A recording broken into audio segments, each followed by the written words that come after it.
خوش آمدی خالاجان، خوش آمدی. کو گپ زدین تنجی بود داره بودم 10 بار زنگ زدین دیگه ما امروز گپ وقت نیفتم جواب. کو گپ زدین چی گپ؟ اگه گپ اگه مشکلی داره. سلامت باشین. بخشش که بسیار زنگ زدم. تنجی شمس جان همین ما همین پلی کوارتیرت دادن نمیتونم. چی با؟ همین دخترچم کم ترک مزاج گرفته. همین دکتر بردیم تشخیص کردیم. همین پلی بدگی هم رفت. میشه که ماهی آینده هر چه جای کرده تیا. حالا جون گوش کردم. همین تا وقتش گفتن که ما همه را پیش پرداخت میکنیم بیو پیشکی پول میتون. ما به خاطر زنک بودن تو نگفتم. زندگی کنیم بعد پول بیاریم بسپاریم. اگه که ماشین زندگی داریم بازی ایسوس کش و کش مالش به خاطر فرزند به خاطر دختر شما میشوه که همین ماهاش هم نسپاره بعد همه دیگه نکی حرکت کنیم پول بیاریم بسپاریم. خیلی هم نمیشه مقصد. فهمیدین؟ مایلمی اویلیکو ما گرفتم هر چه جای کرده میبیارم. خب مایل سلامت باشی. مالش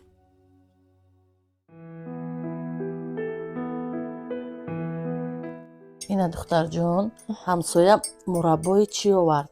مرمین جان گفت که چقدر فایده داره برای همین گری برای همه چی عقل تخیل.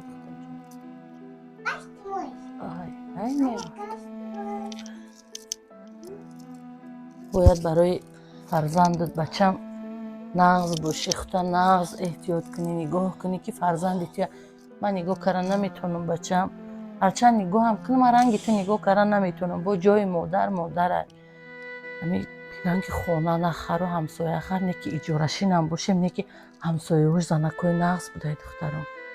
همین یه هفته شد کسلیت یا فهمیدن اینشه خوراک گرمک میبیوره اینشه چیزی دیگه میبیوره. خدا با شکر بچم پول اجاره گفتیم حالی نه دادیم پول اجاره چه خیلی میکنیم هم به همین جمع روز گفته بچم خیلی یا نکزیق نشه یکون کاری حال شد با میابیم زیق نشه تو خورم گرمک شده موزیت خوراکت تیار کنیم که کودک گرسنه مونده.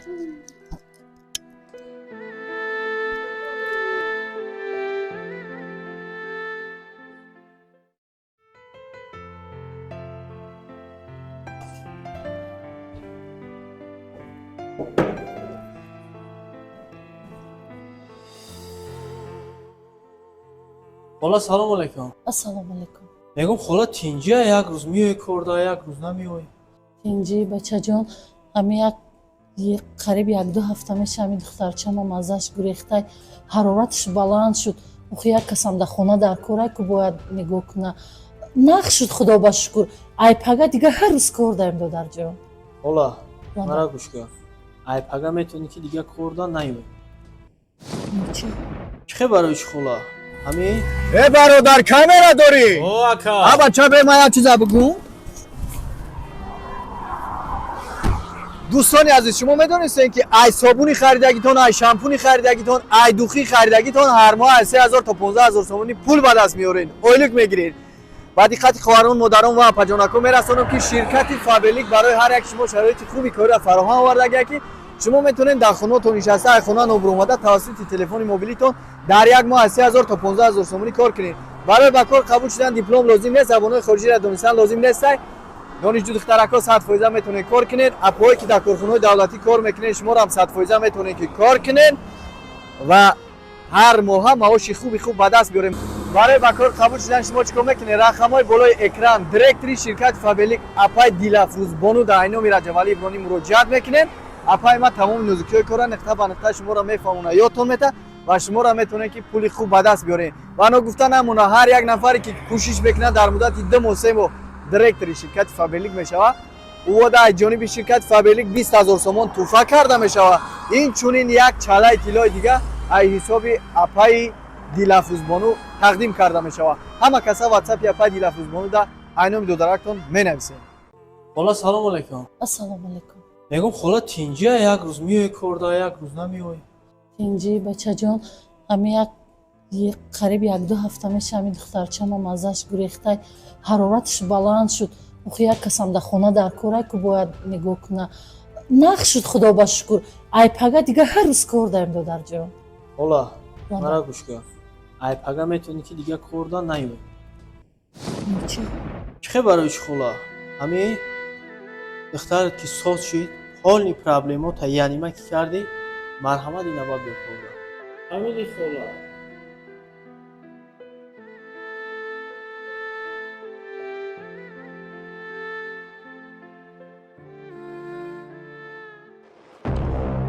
ами хола безорум кард қатъиам телефонаш. Вызываемый абонент. Вызываемый абонент. Рама дига чиш бугум охир. Дами вақташ хубӣ мекунӣ дига ба қадр намерасам. Раҷабали занг мизанем.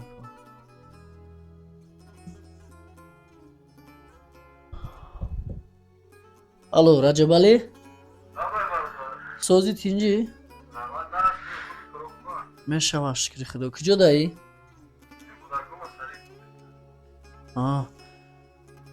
Я пеши ма биё брат. Я ҷумере мегардем. Хуб майш. Чӣ кор кунам ак? Май занака.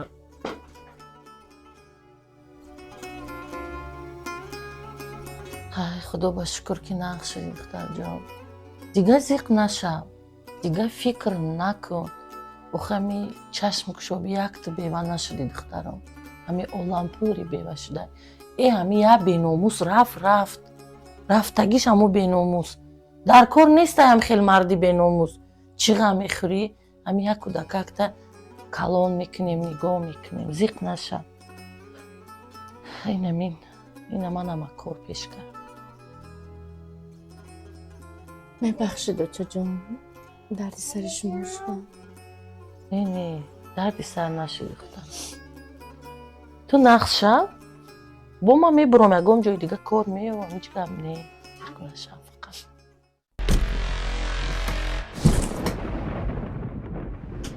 Хола? Лабай! О хола. ҳозӣ. Ҳозӣ.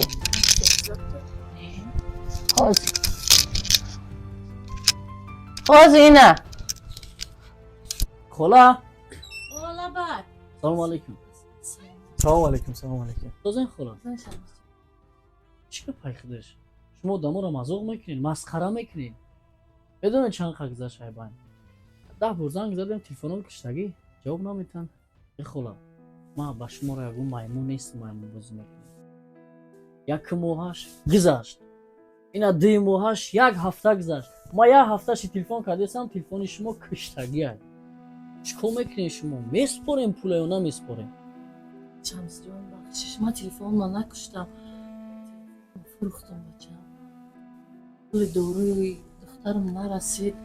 Телефона фурӯхтам, накуштам. Телефон надорам ҳозир. Бахшиш. гӯш кунед хола, ман як гап мегӯям.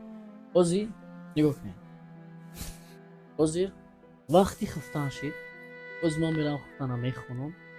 Мегардам миём, ё пула тайёр мекунем, ё ки хонаро холӣ мекунем. Тамом. Ман дигар гап надорам шумодан. кай шамс чанд пул мегирӣ ҳами хона? 1500 сомонӣ. 1500 сомон ака. ҳами арӯ инсофа ака. Таби давр замонам хеле шидага. фаҳмидам акаҷон.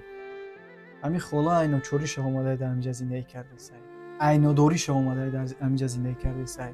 медонӣ ака, ҳами шарт шароити ки хонаи худо дора ака 700 сомон да намеарзад. инсофам чизи хуба ака. бечора модара ҳола аҳвол шавӣ. ба ҳамин хотир ака камтарак фикр кардан дар кор. камтарак ака инсоф кардан дар кор.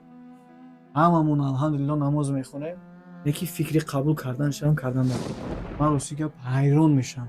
бисёри вақт ҳайрон мешам баъзиёда ки вақти дар сари ҷойнамоз мешинанд ба 1 соату 2 соат ай парвардигор илтимосу илтиҷора будна мекунанд ки худованд соҳиби мошин мон ки, худованд соҳиби хонаву дар мон ки, худованд соҳиби бизнесу пулу мол мон ки, леки вақти худованд соҳиби ҳама чишон мекунад, сад афсус ки дили гурдае намекунанд ки як эҳтиёҷманда, як бевазана, як бемора як зарра ҳам боша кӯмак кунанд, дастша бигиранд. худое. холаҷони ман, ҳамиҷа $1000 ай. ҳамира бигирин, акай Шамс.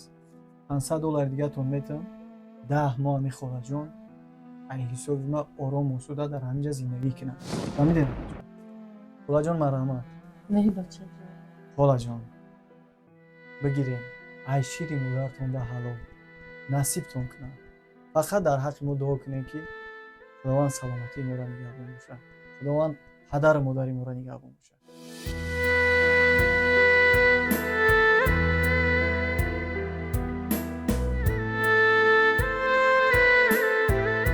رجب علی ایبرانی